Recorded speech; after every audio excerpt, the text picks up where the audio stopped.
আসসালামু আলাইকুম সবাইকে। কেমন আছেন সবাই? আশা করি সবাই ভালো আছেন, সুস্থ আছেন। আমরাও আলহামদুলিল্লাহ ভালো আছি। ভিডিওটা শুরু করেছি হচ্ছে গতকাল সন্ধ্যার পর থেকে। তো আমার আব্বা যেহেতু এই বাড়িতে আছে, তো উনি হচ্ছে মাহফিলে গিয়েছিল আমাদের পাশের গ্রামে। তো ওইখান থেকে আমাদের জন্য বাদাম তারপরে পেঁয়াজু নিয়ে আসছিল। তো আসার সময় নাকি সবজি দোকানে এই যে সবজিগুলা দেখেছিল, তো নিয়ে আসছিল। এখানে ২টা বড় সাইজের ফুলকপি আর হচ্ছে লাউ নিয়ে আসছিল। আমি কিন্তু গত ব্লগে শেয়ার করেছিলাম যে আমি যে রাতে কাজ করে রাখি। তো আমি কিন্তু এখানে বাজিটা করে রেখেছিলাম, যেহেতু ফুলকপি নিয়ে আসছিল, ফুলকপি, আলু আর অনেকগুলো রুটি বানিয়েছি। যেহেতু আমার আব্বা হচ্ছে ডায়াবেটিসের রোগী, তো ওনাকে কিন্তু প্রতিদিন রাতেই ২টা থেকে ৩টা রুটি আমি বানিয়ে দেই। আমার কিন্তু রাতে কাজ করতে তত একটা খারাপ লাগে না, রাতে কাজ করতে ভালোই লাগে, কিন্তু সকালবেলা কাজ করতে একটু কষ্ট হয়ে যায়। রাতে দেখা গেছে যে আমি এদিক দিয়ে আপুদের ভিডিও দেখি, আর এদিক দিয়ে কাজগুলো আস্তে আস্তে যতটা পারি করে রাখি। আর দেখা গেছে যে আমাদের ফ্যামিলিটা যেহেতু বড়, মানুষজন বেশি, তার উপরে আবার গরুর খামার আছে। দেখা গেছে হিসাব করে কাজ করতে হয়। আর এদিক দিয়ে নিয়ে আসছে খিরসা। তো হাতে বানানো খিরসাটাই আসলে ভালো হতো, কিন্তু আসলে সময় নেই। তারপর আবার হচ্ছে, যদিও আমাদের দুধের গরুর খামার, তারপরও আমাদের তো দুধ 12 মাসের জন্য মামার কাছে দেওয়া কন্টাকে, কারণ ওনার কাছ থেকে দুধ রাখা যায় না। আর বিকালে দুধ হচ্ছে আমরা সব রোজে দেওয়া, তো থাকে 1-2 কেজির মতো। যাই হোক, আর সময়ের একটা ব্যাপার স্যাপার আছে, সেই জন্য বললাম যে কিনে আনার জন্য। তো 1 কেজি খিরসার দাম কিন্তু আমাদের এখানে 600 টাকা, অনেক পরিমাণে বেশি আমার মনে হয়। কারণ 1 কেজি খিরসা ইচ্ছা করলে ঘরে বানালেই কিন্তু ভালো হতো। তো আমি কিন্তু সবসময় পাটিসাপটা পিঠাটা বানাই, অনেক সুন্দর হয়। এবার কেন জানি বেশি একটা সুন্দর হয় নাই। আমি সবসময় যে আটাটা করি ওইটার মধ্যে কিন্তু একটু মিঠাই দেই কালারের জন্য। তো এবার ঘরে মিঠাই ছিল না, তো শুধু চিনি দিয়ে করেছিলাম। আর এই কড়াইটা দেখে কেউ প্লিজ কেউ খারাপ কিছু মনে করবেন না, কারণ কড়াইটা একটু বেশি কালো, কারণ এই কড়াইটাতে কিন্তু পিঠাগুলো অনেক সুন্দর হয়। আর আমাদের বাড়িতে কিন্তু কম বেশি সবাই আমার এই কড়াইটা নিয়ে এই পিঠাটা বানিয়ে থাকে, কারণ এই কড়াইটার মধ্যে পিঠাগুলো খুব সুন্দর হয়। খিরসা কিন্তু দেখা গেছে যে এখানে আধা কেজি ভাগ করা, মানে 2টা 1 কেজি। তো রাতে কিন্তু অর্ধেক এমনিতে খাওয়া হয়ে গেছে। আর আমার হাজব্যান্ড কিন্তু খালি খিরসাটা খেতে অনেক পছন্দ করে, তো উনি একটু খেয়েছিল। তো এমনই আমাদের ঘরে যখন এই খিরসাটা কিনে আনা হয়, পিঠা বানানোর আগে কিন্তু অর্ধেক খাওয়া হয়ে যায়। তো এদিক দিয়ে কিন্তু আমি পিঠাগুলো সকালের নাস্তা হিসাবে বানিয়েছিলাম। আর আগের দিন রাতে তো রুটি করেছিলাম, তো কয়েকটা রুটি ভেজেছিলাম, আর এই পিঠাগুলা বানিয়েছি। যার যেটা পছন্দ সে সেটাই খেয়ে নিয়েছিল সকালবেলার নাস্তা হিসেবে।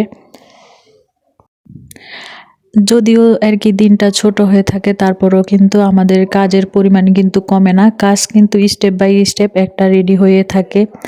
তো দেখা যায় সব কাজ যদি ক্যামেরায় বন্দি করতে যায়, তাহলে কিন্তু ভিডিও অনেকটাই বড় হয়ে যাবে। তাই কিছু কাজ আমাদেরকে, আমি মনে করি আমরা যারা গৃহিণী আছি, কিছু কাজ আমাদের অফ ক্যামেরায়ও করতে হয়, আবার কিছু আমরা অন ক্যামেরায়ও করে থাকি। তো সব সময় ভিডিওতে যেটা বলে থাকি, তো যারা এখন পর্যন্ত আমার সাথে আছেন, কে কোথায় থেকে দেখছেন আমি তো জানি না, তো সবার কাছে একটা অনুরোধ রইল, সবাই প্লিজ একটা লাইক দিয়ে দিবেন। সত্যি কথা বলতে আমি প্রতিদিন যে পরিমাণ ভিডিও দেখি, মানে হচ্ছে ব্লগ দেখি, দেখা গেছে যে আমার যেহেতু একটা মোবাইল, আমি কিন্তু বেশি একটা সবাইকে সাপোর্ট করতে পারি না। দেখা গেছে যে 40 থেকে 45টা বা 2-1টা কমও হতে পারে, আবার কোনো এক সময় দেখা যায় যে 2-1টা বেশি হতে পারে। আমি কিন্তু দেখি যত কষ্টই হোক, কিন্তু আমার ভিডিওতে আপনারা আমার আইডিতে ঢুকলেই দেখতে পারবেন, দেখা গেছে যে হয়তো 25 থেকে 30টা এমন লাইক ওঠে, বা হয়তো 25 থেকে 30 জন আমার এই ভিডিওতে লাইক দেয়, তার বেশি কিন্তু হয় না। অথচ আমি কিন্তু প্রতিদিনই কিন্তু এর চেয়ে বেশি দেখি। তো আসলে লাভ ক্ষতির হিসাব করলে তো আর হবে না। এই কাজে যেহেতু নেমেছি, কষ্ট হলেও তো একটু করতে হবে। কিছু করার নেই। তাই সবার কাছে একটা অনুরোধ রইল, সবাই প্লিজ একটা লাইক দিয়ে দিবেন। আর আমার চ্যানেলে যদি কেউ আজকে নতুন হয়ে থাকেন, প্লিজ সাবস্ক্রাইব করে আমার পাশেই থেকে যেতে পারেন। আর আরও একটা কথা আজকে বলতেছি, আমার তো প্রায় 1 বছর হয়ে গেছে। 1 বছর 2-1 দিন হয়তো বেশি হতে পারে এমন আর কি। তো এই 1 সপ্তাহ যাবৎ কিন্তু আমার সাবস্ক্রাইবারের পরিমাণ কিন্তু একই জায়গায় আছে। সেজন্য আর কি আজকে 2-3 দিন যাবৎ কিন্তু আমি প্রতিদিনই কিন্তু একটা করে আর কি শর্ট ভিডিও দিতেছি। তো অনেকেই হয়তো আর কি বলে যে শর্ট ভিডিও দিলে নাকি সাবস্ক্রাইবার বাড়ে। তো সেজন্যই মূলত দেওয়া। গতকাল আর কি যে জামা কাপড়গুলো আর কি রোদে দিয়েছিলাম, তো পুরোপুরিভাবে তো শুকায় নাই, তো আজকে আবার দিয়েছিলাম। তো ওইগুলো আর কি নিয়ে আসছিলাম, ওইগুলো আবার রান্না বসিয়ে দিয়ে কিন্তু জামা কাপড়গুলো আমি অফ ক্যামেরায় আর কি ভাঁজ করে নিয়েছি। তো নিয়ে আবার ড্রয়ারে আর কি সুন্দর মতো রেখে দিয়েছিলাম। তো আজকে রান্না করব হচ্ছে, আসলে শীতকাল বলতে তো সবার শুরুতে আর কি যে সবজিটা আর কি আমি মনে করি ফুলকপি, তারপর মূলা, সিম, এগুলা আরও তো অন্যান্য সবজি আছে। তো কমন খাবার কিন্তু ফুলকপিটাই মনে করি। আর ফুলকপি দিয়ে শোল মাছ রান্নাটা কিন্তু আমার হাজব্যান্ড অনেক পছন্দ করে। তো আমি সবসময় কিন্তু শোল মাছটা হালকা আর কি ভেজে তারপর আর কি ফুলকপি দিয়ে রান্না করি। তো আজকে চিন্তা করলাম যে একটু কষিয়ে রান্না করি। তো আমি কিন্তু অফ ক্যামেরায় সব মশলা আর কি সুন্দরভাবে কষিয়ে নিয়েছিলাম। তারপরে মাছগুলা দিয়েও কিন্তু অনেকক্ষণ আর কি কষিয়ে নিয়েছিলাম। তারপর মাছগুলা উঠিয়ে যে মশলা ছিল ওই মশলার সাথে আর কি কেটে রাখা সবজিগুলা দিয়ে অনেকক্ষণ আর কি কষিয়ে নিয়েছি। তো অনেকে হচ্ছে ফুলকপিটা একটু ভাপিয়ে নেয়, তো আমি কিন্তু কোনো সময় আর কি ভাপ দেই না, এভাবে আর কি রান্না করি। আমার কাছে এভাবে আর কি খেতে ভালো লাগে। তো আজকে ফুলকপি দিয়ে শোল মাছ আর কি রান্না করব।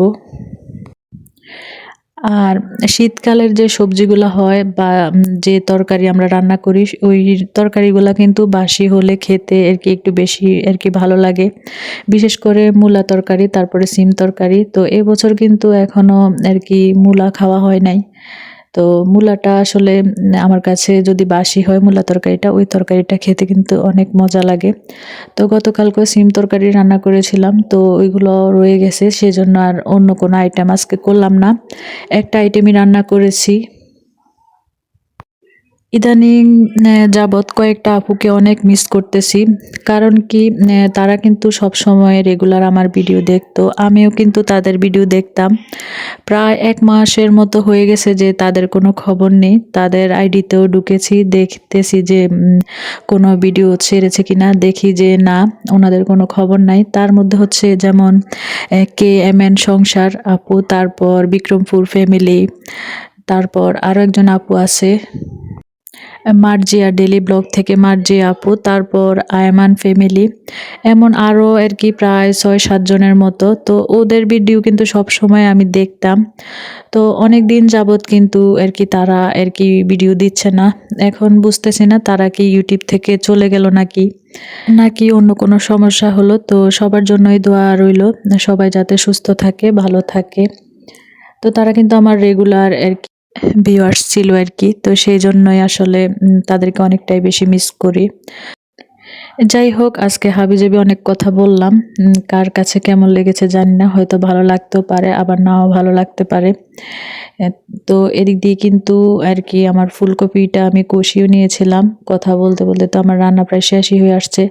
তো টমেটো ছিল, তো একটা টমেটোই ছিল, যদি ঘরে আরও থাকতো তাহলে আরও 2টা টমেটো আমি দিতাম, একটা একটু কম হয়ে গেল। তো টমেটো দিয়ে দিলাম, তারপর যে মাছগুলো আর কি আমি উঠিয়ে রেখেছিলাম, তো ওই মাছগুলোও আর কি দিয়ে দিলাম। আমি কিন্তু টমেটো গাছ, তারপর কাঁচামরিচ, বেগুন গাছ ওইগুলা কিন্তু লাগিয়েছি। একটু সময় পাচ্ছি না, বাহিরে যাওয়ার যে পরিমাণ শীত পড়েছে, না হলে আপনাদের সাথে শেয়ার করতাম। গাছের কি অবস্থা, আজকে কয়েকদিন যাবত কিন্তু গাছের কাছে আর কি যেতে পারছি না। তো যে ভাইয়াটা কাজ করে ওই ভাইয়া কিন্তু প্রতিদিন আর কি পানি দেয়, কিন্তু আমি যেতে পারছি না। তো আমার রান্না বান্না শেষ। এখানে হচ্ছে আমার জন্য আর আমার হাজব্যান্ডের জন্য একটু আর কি বেড়ে নিলাম, আর সবগুলা পাতিলে আছে, সবগুলা আর কি আর ভিডিও করলাম না। আর এখানে হচ্ছে বিকালবেলা আর কি আমরা নাস্তা করতেছি, চা বিস্কিট।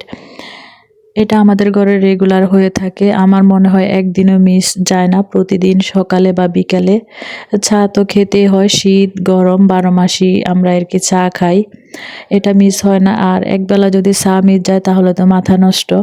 তো এদিক দিয়ে চা আর তারপর বিস্কিট নিলাম সন্ধ্যার নাস্তা হিসাবে। তো আজকের ভিডিও বেশি বড় করব না। সবাই ভালো থাকেন, সুস্থ থাকেন। আজকে এ পর্যন্তই। আল্লাহ হাফেজ।